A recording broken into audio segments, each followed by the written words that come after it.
I didn't realize I was walking into a police stakeout until I saw a man with a rifle crawl under a hedge 10 feet away from me.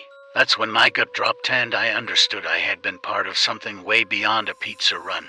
But by then, it was too late to back out. Years earlier, when I was 17, I worked part-time delivering pizzas for this crusty, half-dead restaurant on the edge of town. It was the kind of place that smelled more like old oil than food. One quiet Thursday night, a call came in right before closing. The order wasn't unusual, but the instructions were. I was told to park behind the house, not out front, and to knock only at the back door, no phone call, no ringing the bell. The guy on the phone sounded calm, maybe too calm. At first, I thought it was just a paranoid customer. But as I drove further out of town, the houses thinned out, streetlights vanished, and a dense mist hugged the tree line. When I arrived, the house looked empty, no lights, no movement. Just shadows and a long, silent backyard that felt colder than the night itself. I stepped out of my car and approached the backyard gate. The grass was tall and wet, like it hadn't been mowed or touched in months. The back porch sagged under its own weight, and the only sound was the creak of a wind chime that wasn't there a moment ago.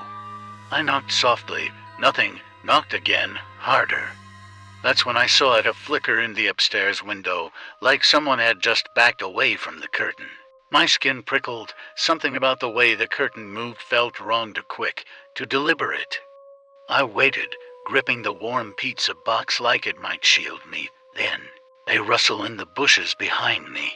Before I could turn around, a man in jeans and a plain hoodie emerged from the shadows. He didn't look like a neighbor. He looked tense. Then came a quiet voice behind him, "Back to your car.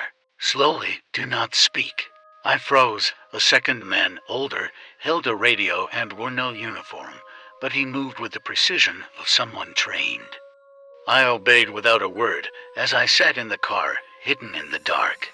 I watched unmarked vehicles creep in like ghosts, no sirens, no announcements. Just movement, silent, practiced, and deadly serious. After a long silence, the older man returned to my window and leaned in. "This house is part of an active investigation," he said. "You were never supposed to be involved. Leave now and forget this happened." His eyes were cold, not threatening, but worn, like he'd said those exact words before. I drove off with the untouched pizza still in the passenger seat, feeling like I had just brushed past something ancient and dangerous. I never saw the house again, never heard about any arrest.